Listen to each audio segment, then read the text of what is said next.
want to make our last speaker feel at home. The Southwood Boys and Girls Club is about a stone's throw from here in Charlottesville. Whenever we Google Southwood Boys and Girls Club, the one from Richmond pops up, and then the one from Charlottesville pops up. So, hope you feel at home. I'm James Pierce. I'm the Executive Director at the Boys and Girls Clubs of Central Virginia, and we serve Orange, Madison, Albemarle, and Charlottesville. When I started 2 years ago, we served about 300 kids a day, and last week we averaged 600 in our after-school programs. So we are growing, as is the need for positive after-school and summer experiences. I by no means intend to say that the Boys and Girls Clubs are the only ones doing this. Damani is at the Music Resource Center. We have many, many other after-school and summer programs that are doing similar work. So to start off, I would be on the prevention committee of GRIP if we did it here. We work on less intervention and more prevention activities. And I'm getting to know more and more through working with the two chiefs here who have been instrumental in our awareness, raising our awareness of what's out there and what we need to be looking for. Our awareness at the clubs is growing of what we need to be doing. And what we've learned is we need to stay in our lane, but include many, many other people. So don't try to do intervention at the Boys and Girls Club if you're not set up to do intervention. Stick with the preventative activities and things that you can do with the staff you have right now, but invite other people in to help. And so what we've seen is, and it was great to hear the two presentations in front of us, because there's a lot of those things that are ideas that we're pursuing or we're considering pursuing or we're all the way down the road. And so some of those things are, we with the cooperation of the Charlottesville Police Department, we're able to stay open 3 or 4 extra hours on Friday nights through the summertime when the kids just simply have fewer options that are positive and proactive. And with the Albemarle County Police, we've been able to have officers come in from time to time and actually present proactive things that kids can be doing. What happens if you see a weapon? What do you need to do if you sense trouble? And to hear it from someone in uniform who is smiling and shaking your hand and making you feel like they're your friend makes it's much more than just what's coming out of their mouth. Believe me, that the kids are walking away with. So now I'm getting to my opening that I have written down here. Sorry, I got very taken with the last two presenters. To me, this issue comes down to two questions, and that's who wants me and who needs me, and how much are they going to prove that to me? When we see kids making decisions about how to be affiliated, they face issues like this all the time. And I was talking to another police chief that we work with in one of our other localities. He was telling me about a kind of a wannabe gang that they have in Orange, actually, and then one that came in from another county. So the one that he was describing to me was, a group of associated guys that said they were doing bad, but they really weren't. They just were acting tough. And they had convinced themselves that they were the meanest, baddest guys in town, but they weren't really doing anything bad. Then they ran across this super organized, ready-to-go actual gang, and they all of a sudden were able to do exactly what they were seeing. So our Boys and Girls Club in Orange has to react to that right now, because they went from the wannabe stage to the actual stage, and it was a matter of education. So those 10 kids that were messing around and acting tough now all of a sudden have seen what it means to be really a gang, because they had an interaction with them. I can't remember which county it happened in, but I think it resulted in some arrests, and all of a sudden the education level went up, and that was really scary because it happened in a negative way. On the other hand, and to speak to our purpose and what we do best, Monday night this week, was this Wednesday? 2 nights ago, I had 2 former NBA draft picks, as well as 2 current business owners in Charlottesville that celebrated the end of their 10-week mentoring series with a group of 12 young men from the Boys and Girls Clubs in Charlottesville. And that was about 12 or 15 kids that went out to the Commonwealth restaurant and had dinner. And just before I left the club here, I knew it had worked, because one of the kids that we took out to dinner went like this to me. And it might seem strange, he wasn't throwing me a sign or anything. This is the finger that we taught him to use on the back of his fork as he was cutting his chicken at dinner. And he remembered that lesson because this gigantic and former NBA player, helped him learn how to use his knife and fork. And this is an 11-year-old, and so the adults in this program had taken the time to, along the 10-week course of this program, obviously do a lot more than just teach the kid how to use his fork. But he remembered me on the way out because I was there, and he said, so I'm really happy that we have places like the club and the Music Resource Center and Computers for Kids in this town that are taking a proactive approach and are open to other community partners, and as we learn more about how to deal with the gang issue. I have used the I call it the Cuccinelli video, The Big Lie. If you haven't seen it, I'd recommend it, because I showed this group of 12 or 15 boys some of the excerpts and asked them questions about, have you ever been approached for a gang, to be in a gang, or what do you know about gangs? And fortunately, their knowledge is very limited. And this is by no means a cross-section of the 4,000 kids that go to school in Charlottesville. But I was glad to hear that we were getting them on the front end. And this is kids that are aged 10 to about 13, so right in there about that early recruitment stage.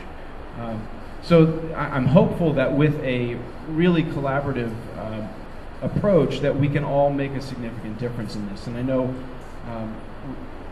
everyone on the panel up here, we're fortunate to work together, and I think this is a great community, and we have the tools to do it. I think a lot of times it becomes an afterthought because we're so busy focusing on our own mission. And we, all of us know that it's all of our mission to prevent something like this, and we need to work really closely together to make it happen. So if you want to know what I was going to say on my other speech, I'll catch you later. I'll email it to you. But we've got kind of where the club stands as far as what we think our capabilities are and what we're seeing right now in the clubs. Thanks a lot.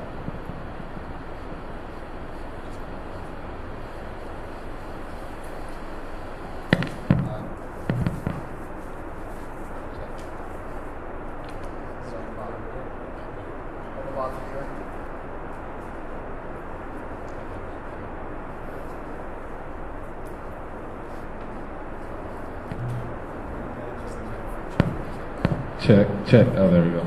All right. Hi, my name is Damani Harrison. I'm the outreach coordinator at the Music Resource Center. I'm really happy to be here today. I kind of pestered Mark to be here today. I've lived in Charlottesville since the year 2000. I've worked at the Music Resource Center for about 7 years. I personally have a sort of attached to the gang situation. I've been a victim of gang violence in Charlottesville as well as outside of Charlottesville. I'm from West Philadelphia, at least my family is. Much larger, much more dangerous community that I think Charlottesville is.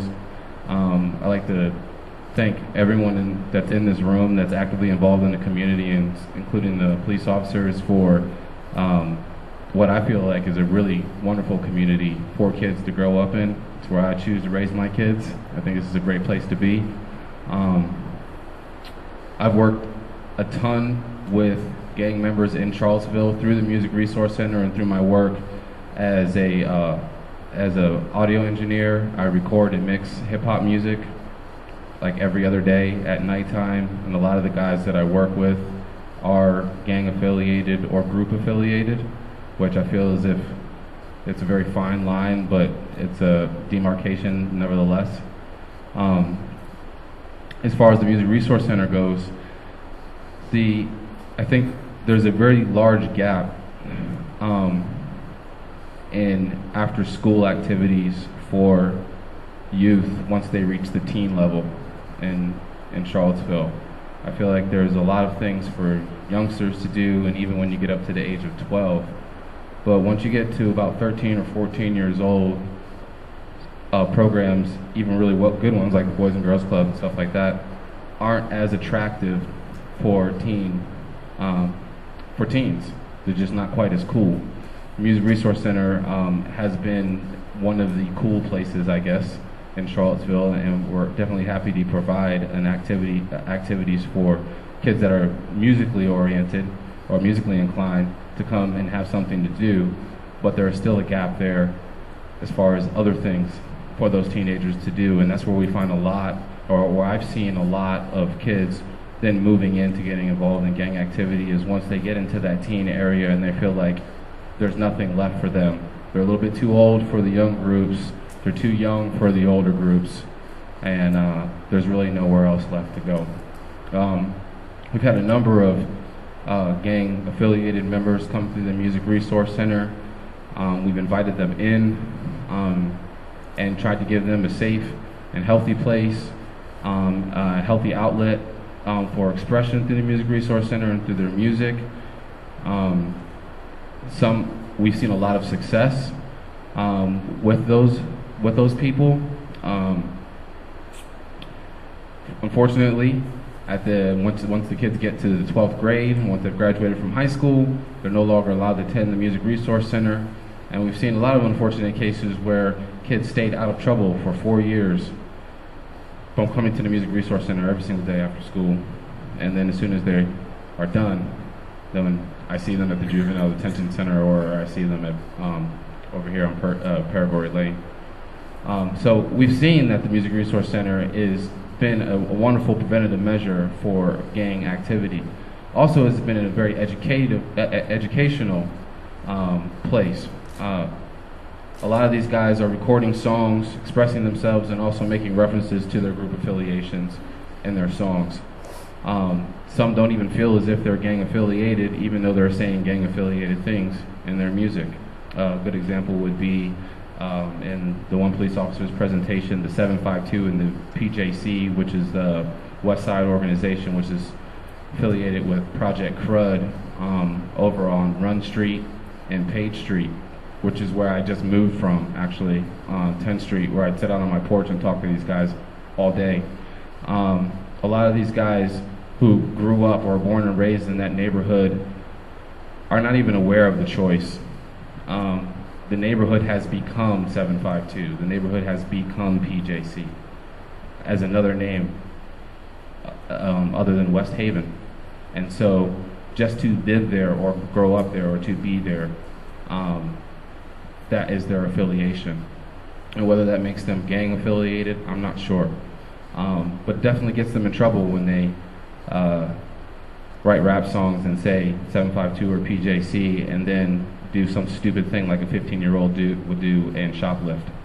And then their lyrics or their tattoos are then used against them for gang activity. So I think it's very important that we identify the kids who are just a community affiliated and don't understand the choice that they have, because I think those are the ones that are the easiest to pull out. And of course we don't want to just focus on the easy ones at all, but it's a place to start. And once you get your foot in the door, it's a lot easier to talk to the knuckleheads. And I say that with all my heart because I love them to death.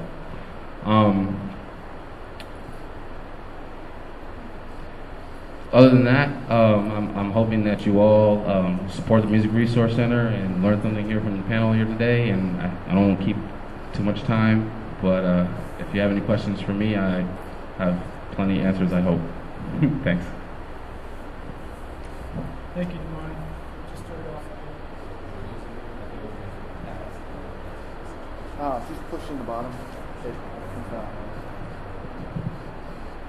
Is it working?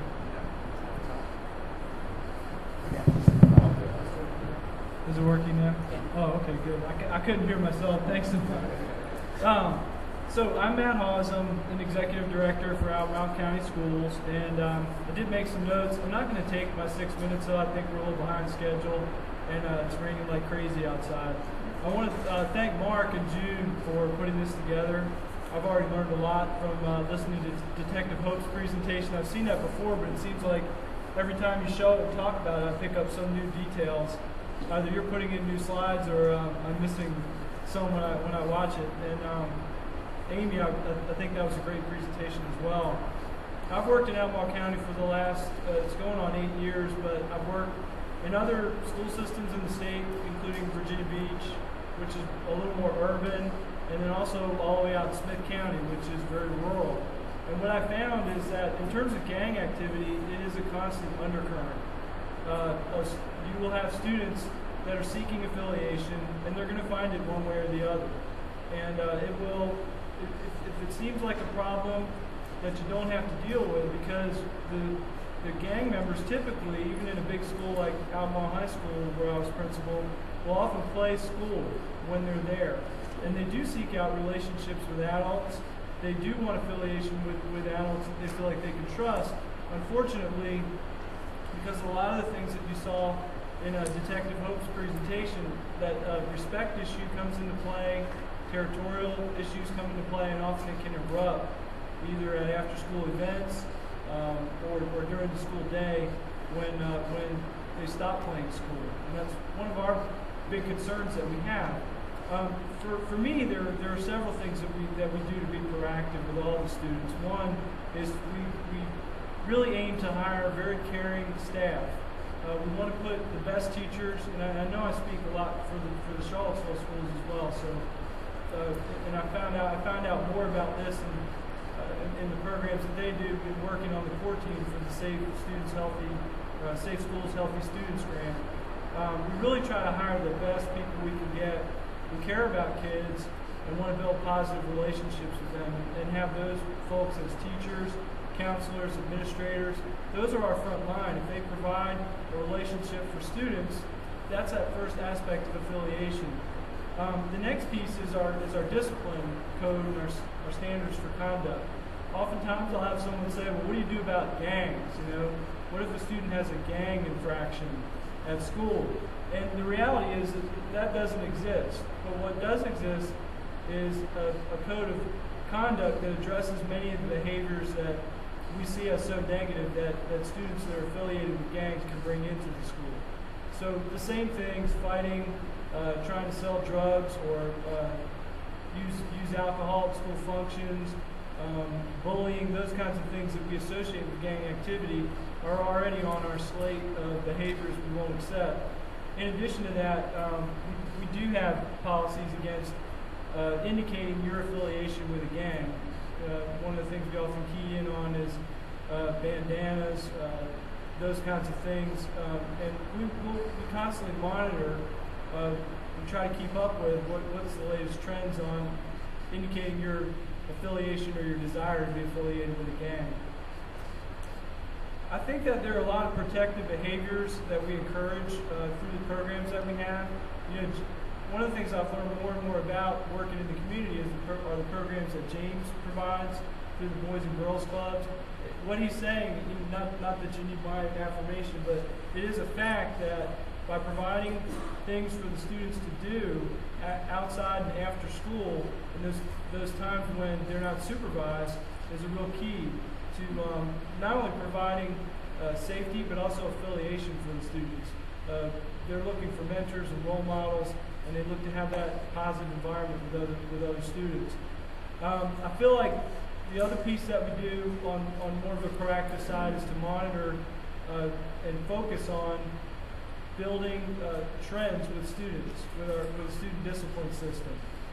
We don't just look at events as isolated events. We track behaviors, we track disruption, fighting, we track attendance, those kinds of things to look for patterns with students so that we can intervene if we sense that there's a problem.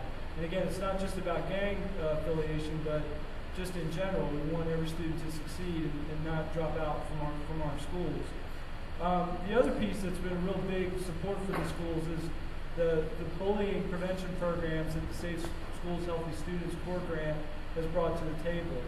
And the more we can do to have a positive environment at school and to make students feel welcome when they walk through the door, we are really building a climate that inhibits gang activity. I do believe that peer nominations play a role in that as well. By identifying students who are frequently bullied or ostracized by their peers, we're getting out in front of that. We've got some great counselors, and with a little bit of training to interview those students, we can find out and maybe prevent that next step towards affiliation.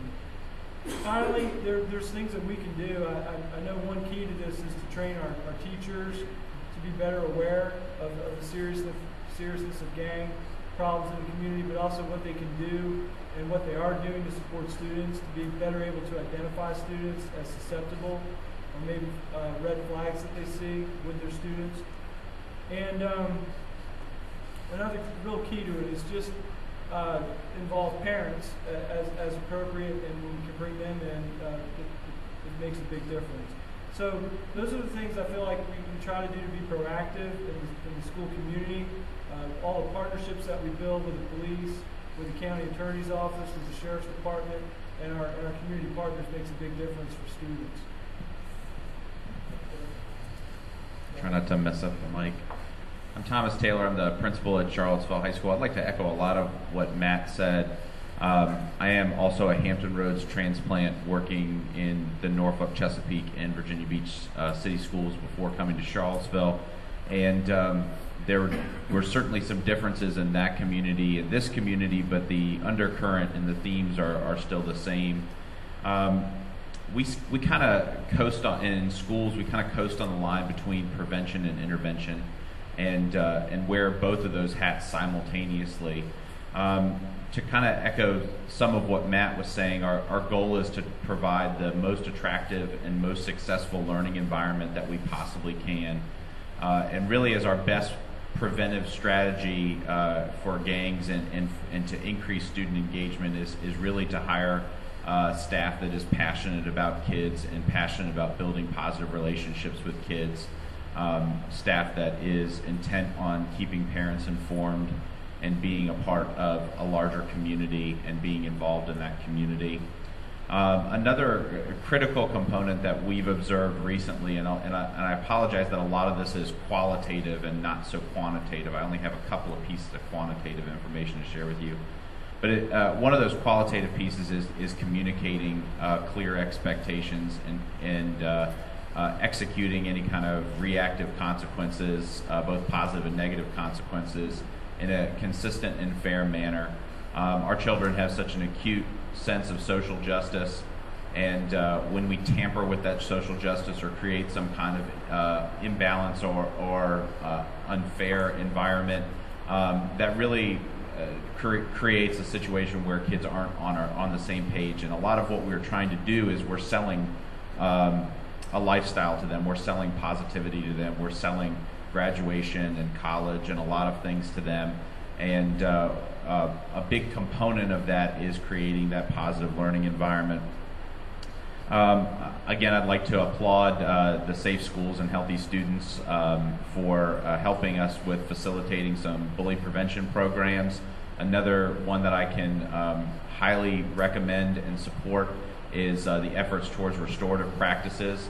Oftentimes, a big emphasis has been put on students when they've been exited from a school for suspension or something has gone awry in the classroom, but not a lot of emphasis put on repairing that relationship and repairing the situation, and being open to a restorative practices approach, or being open to restorative justice, and helping students acknowledge their responsibility for their own actions. And taking ownership over their part in a relationship has really become critical and key. For better or for worse, and there are positive and negatives to the stats I want to share with you, we've seen a dramatic drop in physical altercations at Charlottesville High School. Close to 200 physical altercations in 1 year, 3 years ago, to less than a dozen last year, and so far this year, 4 in 4 months. A dramatic drop in office visits, over 4,000 4 years ago for just 1,100 students, to 700 last year, and on pace to be somewhere in the neighborhood of 400 to 500 this year. Now, that is very positive on the surface, but it's not without some negative side effects. One of the things that we were asked to respond to in the education side is what are some of the things that you're seeing as far as gang activities? Well, quite frankly, I think that kids enjoy the school environment that we've created, and it's a much more positive place than in recent years. But one of the things that I can say is that some of the behaviors that were more overt in the past have maybe become more covert. So one of the negative byproducts of seeing some of those stats change, and overall it's very positive and we're very happy with that, and we've appreciated the support that we've gotten with that, is that we've seen some of the behaviors that may have been obvious in the past are more behind the scenes. And a student may physically attack another student, and that may not happen at school, but it may happen in the community. So we may not have done anything directly to prevent that from happening. It just may have happened in a different place rather than happening at school. That being said, I have to give a lot of credit to Charlottesville Police, the Chief, Sergeant Brown, my SRO, Officer Bundy, have been outstanding and remarkable partners in helping to identify students who need additional support and additional things that we can do to help them, as well as being good partners in discipline of students, as well as clear consequences for students when things don't work out very well.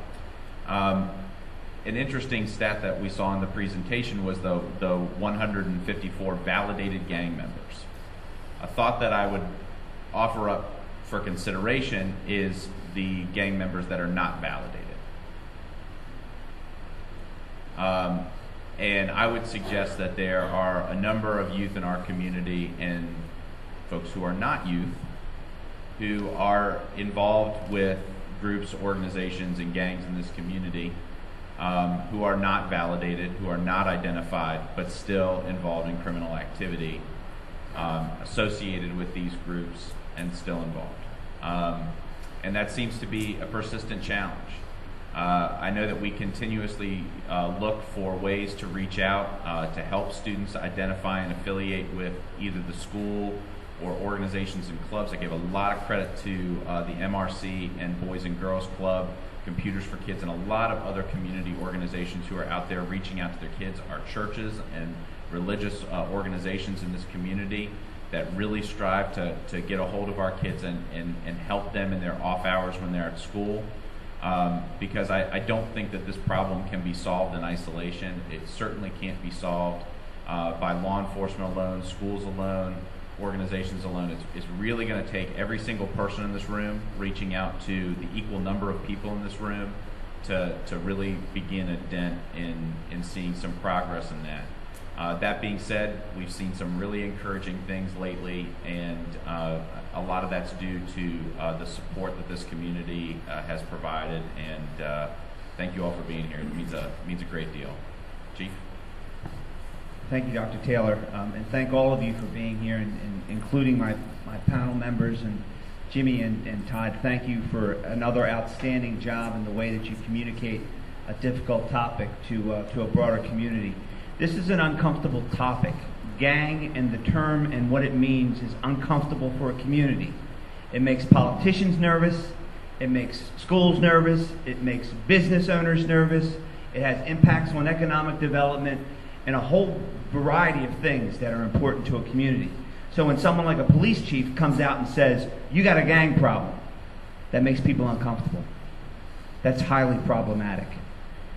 I agree with everything that's been said here tonight with respect to what we need to do to get our arms around this issue. But there's one piece that I want to really reinforce. It goes to some of what Jimmy said about where the weakest link is probably in our strategy. That's prevention. Before you can prevent something, you got to acknowledge it. There's a lot of history behind those pictures that we saw. And there's a lot of history behind that wall that was painted, that memorial, for that 19-year-old kid that was gunned down on a street corner, who was right under our nose since he was in grade school, in upper elementary school, in middle school, in high school. And I can't help but to ask myself, how did we let this happen? We let it happen because we took too long to react to it. We took too long to acknowledge we had a problem. We took too long to have discussions like this. We took too long to put prevention strategies in place. And so the consequence is dead kids. That's the consequence. We need to do something beyond conversation. We talk a lot in this community about a whole lot of stuff. All the time. We talk things to death. We have an opportunity. Amen. Pass the plate. We got an opportunity here to do something. we've been given a presentation on an outstanding program that's working right up the street in a community that was one of the most dangerous places in America a decade ago. And they've turned it around somehow. They've turned it around because collaboration and a willingness to have it beyond a dialogue to put into place some strategies that really get to this. I worked for a police commissioner many years ago who said kids make their no-gun decisions by the time they're 10. If you haven't talked to them about guns and gun violence by the time they're 10 years old, you've missed the opportunity. Because when they get to middle school, all those things that go on inside their head that cause them to make decisions has already started to take formation. It's a whole lot more difficult to get through to them at that point. We ought to be talking about gangs in the elementary school, sorry.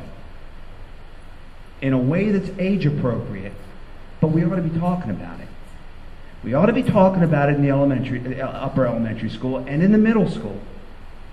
Age appropriate, but we ought to be having the discussion. We need to get over the whole we're going to scare the world.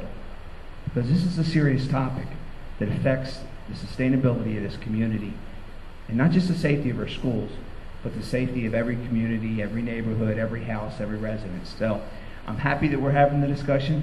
I hope we'll continue to move forward with some strategies and that we see the success that we're seeing just 74 miles to our east. So, Chief, Colonel. Thank you, Tim. Good evening, everyone.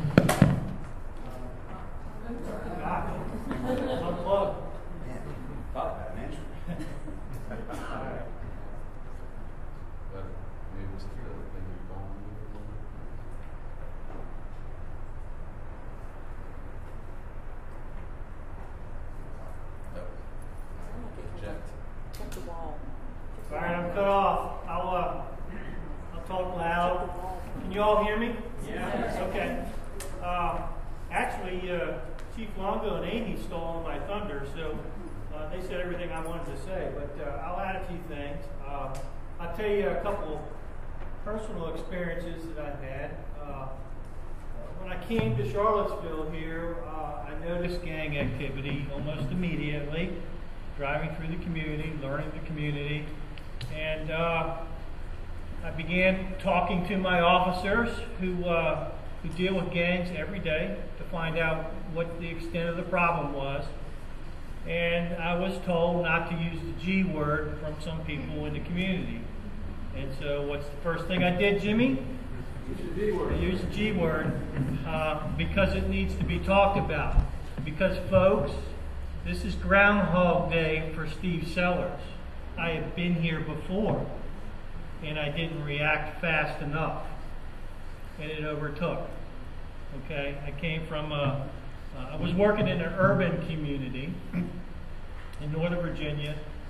We are about 1987, 88, 89 in terms of comparison, in terms of where we were. At that time, we began to see the signs, we began to see the gangs and the national affiliations. It started up there with Asian gangs, and then Hispanic gangs, and then multicultural gangs. That's how the evolution occurred.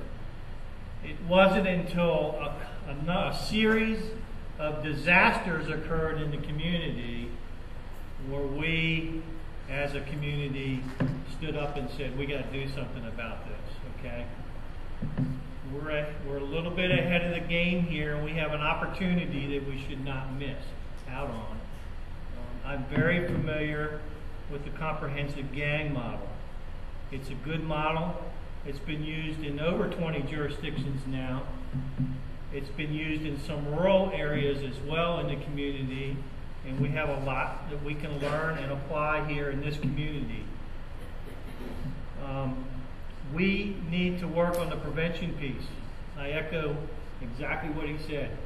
We're doing everything that we can with our existing resources from a law enforcement perspective. Okay, we are doing that. But we need your help because we only own, if this was a piece of the pie, we only own a sliver of it.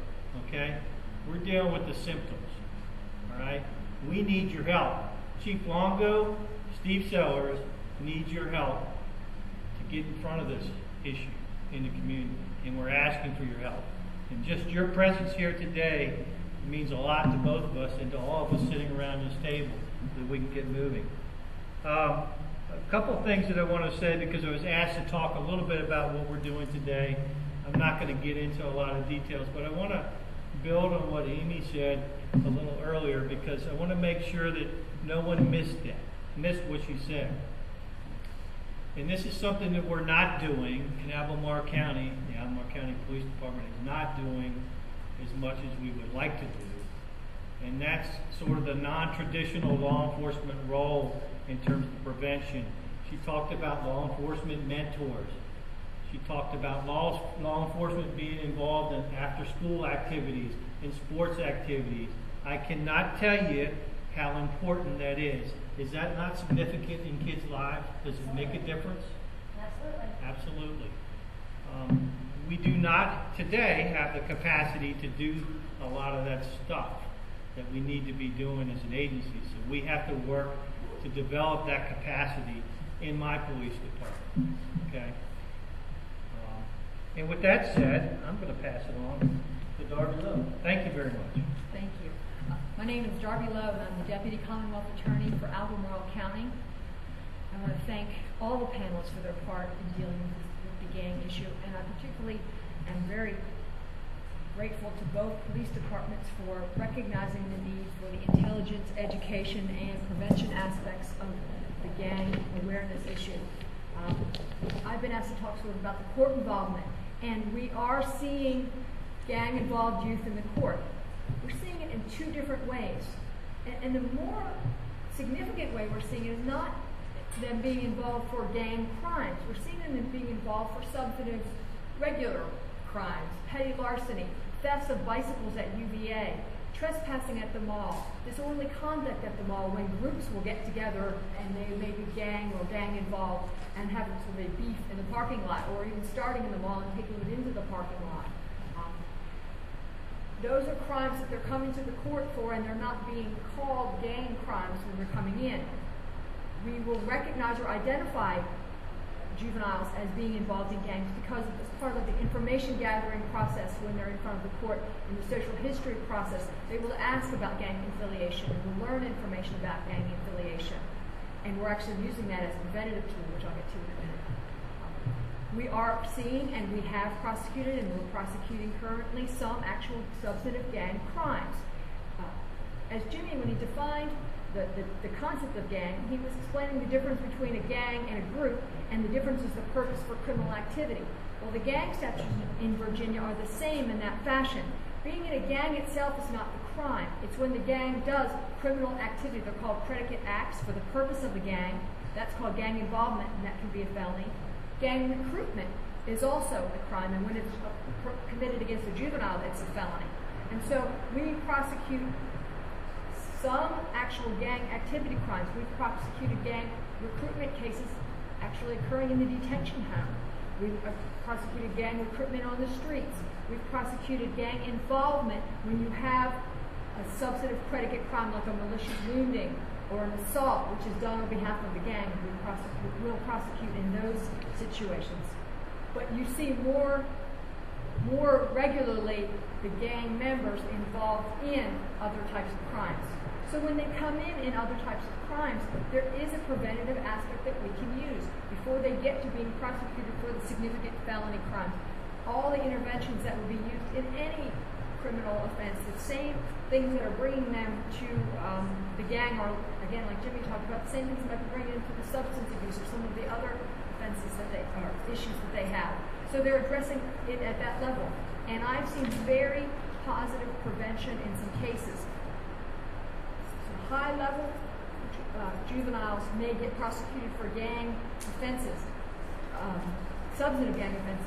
But some of the lower guys, some of the guys who are just sort of starting to dabble with the idea of being in the gang, maybe they're calling themselves as being identified in the gang, but not necessarily in the gang yet.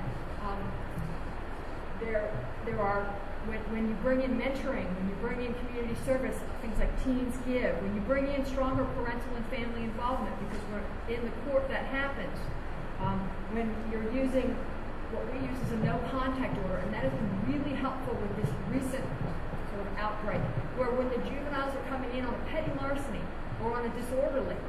And they've been identified as a gang member, and they're giving a no contact order with other known gang members. When they then are seen congregating again in the sort of the mixings and the beginnings of more gang involvement, they're able to be taken out for that and then brought back into the court and dealt with. And again, once they're in court, it's not about the punishment as much as getting the services, the preventions in there. However, I will say too, when you have an actual sort of gang assault, and you have a substantive gang crime, or malicious wounding, or assault by a mob assault, which we've had both kinds of cases being prosecuted, those do need a swift prosecutorial response. And that also is actually a preventative action. Because when the lower sort of dabbling gang kids see this other guy going significantly down in a prosecution, the information that was talked about, it's not all what they were told when they were recruited. Here are actual consequences happening to their friends in front of their eyes. So there's two aspects to the court involvement, and I'm glad that we're able to use both. I'm glad that we're getting support from the agencies to do both. But I really am glad that we're here on this topic so that we can deal with the first issue, which is really the prevention, so we don't get to me and get to the court system. What we'd like to do right now is go ahead and open it up for questions. Detective Hope and Detective Lucas are also here. If you have any questions, please ask now.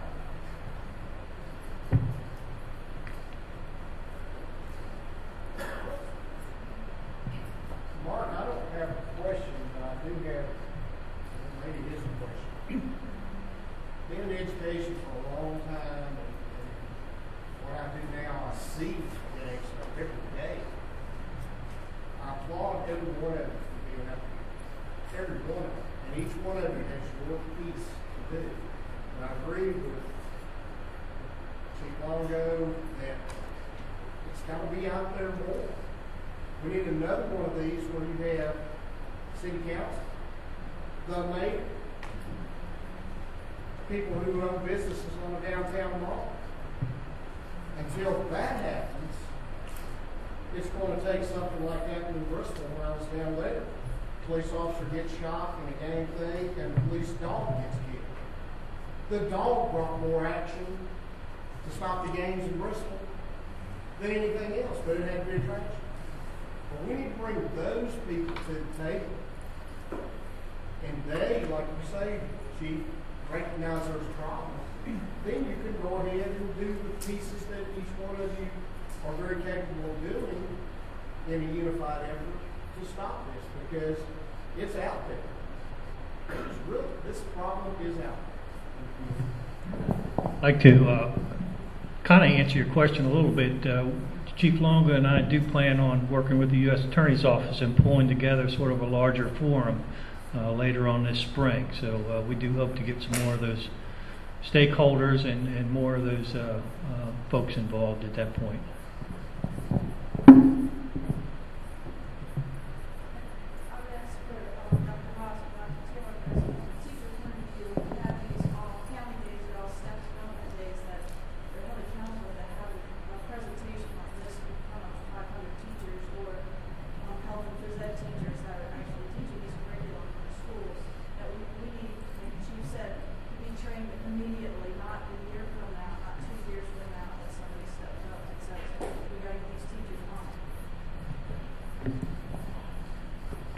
Yes is the short answer.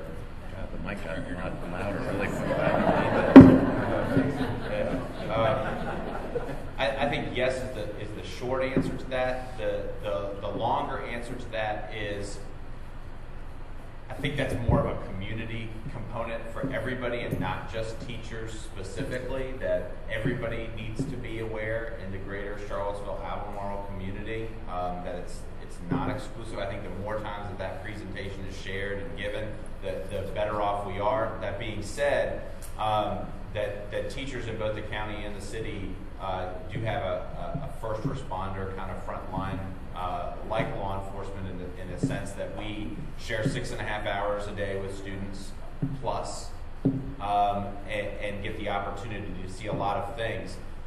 Some of the things that we have investigated recently at the high school that have been reported as gang activity have actually turned out not to be. not even close.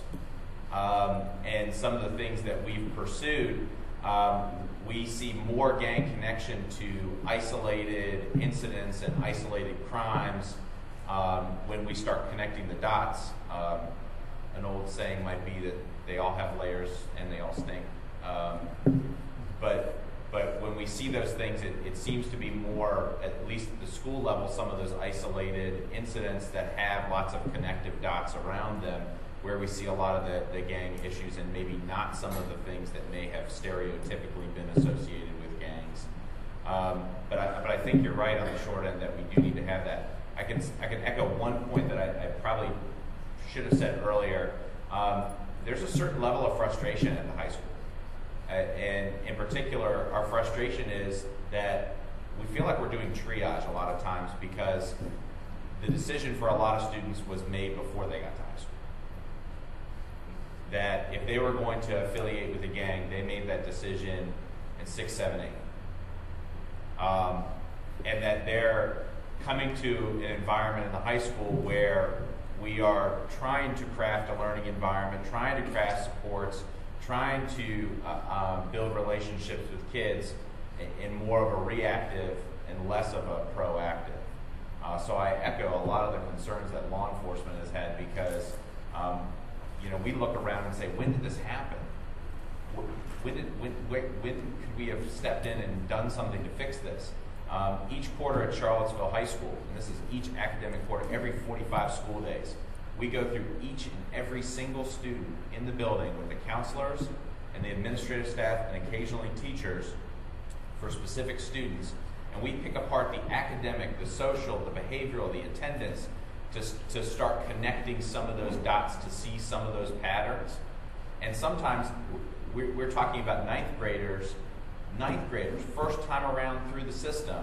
And we're scratching our heads as to how and when this could have happened, and we start to puzzle out and see some of these things and know that there are some community events that may have occurred that could be tied to what we expect from gang members and gang behaviors.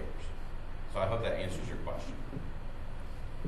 Yes. If I can amplify what this gentleman said, and what the chiefs have said. This, in my judgment, is a local issue with significant national implications. I believe that the next time we meet, we should have someone from ICE, DEA, ATF, because many of these gangs have affiliations with national organizations, transnational criminal groups, drug trafficking organizations, and now terrorist organizations. So I encourage the two chiefs, thank you. Much more serious than our average citizen. Thank you. Yes. The woman that spoke from Richmond, is she still here? No, I'm sorry, she had to Okay. leave. It sounds, in listening to her presentation, that she or people in her office, if I'm remembering correctly, were given money from the federal government to put a person in place to pull all these different people together, and that seemed to be her job. And I'm right on board with Chief Longo and the other speakers. I think everyone here is well-intentioned, and as a middle school person, I'm here because I know that this happens to my kids. What are our community's plans? Do we know, or does anyone know, how this is going to come together? Because I think Joni's point about the teachers would love this information. Everybody's here, and the ball's in our hands, but we're not running a play. And what's the next step? Are we trying to get money to put someone in a position to pull us together, or is it incumbent upon us? Or That was actually the thing that we were supposed to do after the question and answer point, is what are the next steps? And we've been taking down notes because we don't want to meet just for the sake of meeting. We have all the community partners here. We'd like to see who is honestly available to not meet, but also meet and work. And then once we get that group together and we form a steering committee to address this issue, then we can contact Amy again and contact other representatives from the Attorney General's office. How did you do it? What specific grants did you apply for? What assistance is out there? what model is in place to get us to where we need to be. So that those are our next steps. And we're turning to you right now to get your input, and we're writing it down, and we're going to go from there.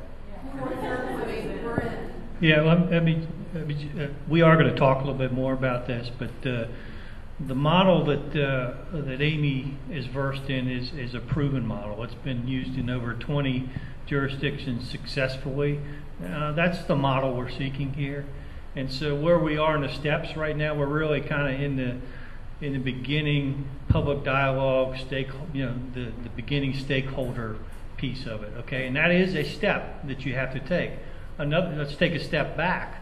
Another step that you have to take in order to grab those federal funds successfully and grant opportunities to deal with this problem is your political body has to publicly acknowledge that there's gang issues. Okay, we've done that in Albemarle County recently. Other partners will also have to try to take that step as well. That is what you have to do. It's a checkoff list. Okay, so we'll get into more of the discussion on what the next steps are. I'm prepared to talk about that, but I think you have a plan already. Yes.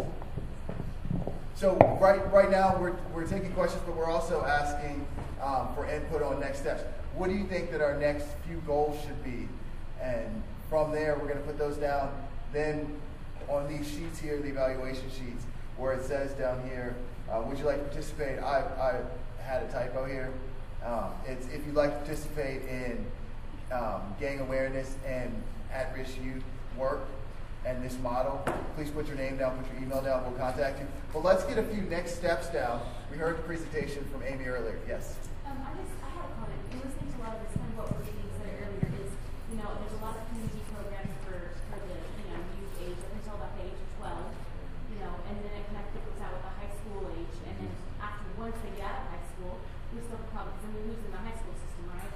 So I'm one of the job coaches at Charlottesville High School, and I have to tell you, I just can't, it just keeps coming back to, this whole, Mr. Pierce was talking about who wants me and what are they going to give me, or who wants me and who needs me, or yeah. I don't remember what you said, but kind of got me because we have literally seen some of our kids just turn, 180s, when all of a sudden they've had to, get in front of an employer, someone that they respect, they can put money in their pocket, especially because the majority of them are needing the money, and they come, and all of a sudden this esteem for themselves and this desire, this idea that they can actually get out and make something of themselves and get outside of this, trapped lifestyle of flipping burgers for the rest of my life and trying to make ends meet, just push the pennies, every penny together. But and the idea that it encompasses the high school age and beyond. We had one of our students that just came back to visit us a couple of weeks ago, and he graduated 4 years ago. And since then, he was a special ed student. And since then, he has worked himself all the way up to a management position out at the Lowe's at Science Crossings, and he will now be making $38,000 a year. And he's only 4 years out of high school with no college degree. And it's literally because he listened to what was being told him. His managers and everyone, employers were telling him, hey, you can do this. When he originally was confronted on the position, his manager told him, I think you should apply. He said, no, I'm not managing the chair. She said, oh, yes, you are. And so, here he is now, making really good money, talking about making a down payment on starting to talk about apartments and houses and a car. And he's just, this is a kid who's had no limits on him just simply because he knew about resources and opportunities that were out there for himself. And it sounds like a lot of the kids that are being pulled in feel like they have no other opportunity or way to earn that respect. And that young man carrying the dolls without his discipline will pay attention to. So I think the talking next step, to me, that's what it's just, sounding off, getting these kids into employment opportunities, giving them opportunities to make something of themselves and to prove themselves. And they're no longer being, branded with these titles that this is all I'm ever going to be. We've got kids, we've had kids working up at Darby, we've got kids over at Westminster, we're making FBI, the Federal Executive Institute, over $12 an hour. It's a first-time job. And not trying to toot on home with the horn, but just saying, this is, obviously these kids will have to rise to the challenge.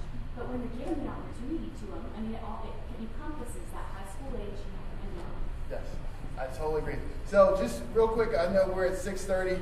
I urge you to fill these out. Our next step is going to be to compile a list of the people who put their name down saying, I'm willing to not only talk but also willing to work, getting with both chiefs that are here and the other partnerships that we can, working closely with Amy to see what are our next steps, what paperwork do we need to file, what boxes do we need to check, and to kind of go from there. I appreciate all of you coming out. It was bad weather.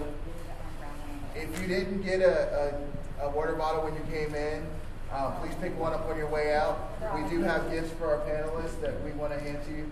I thank you all, and if we can get one more round of applause for our panelists.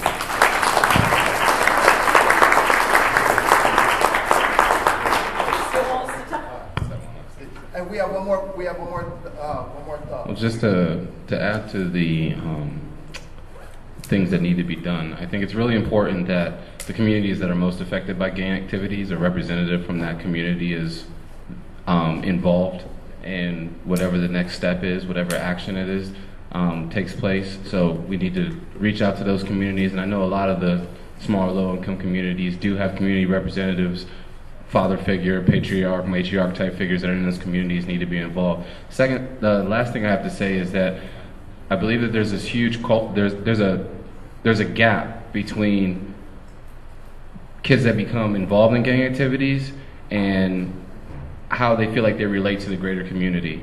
And I think that's a problem that is representative of a larger, that's the larger issue. Anything as simple as a person not being able to relate to a police officer from the time that they're 3 years old, or fearing the police because anytime that they've seen the police, it was because they were taking action against somebody as opposed to just being there shaking hands.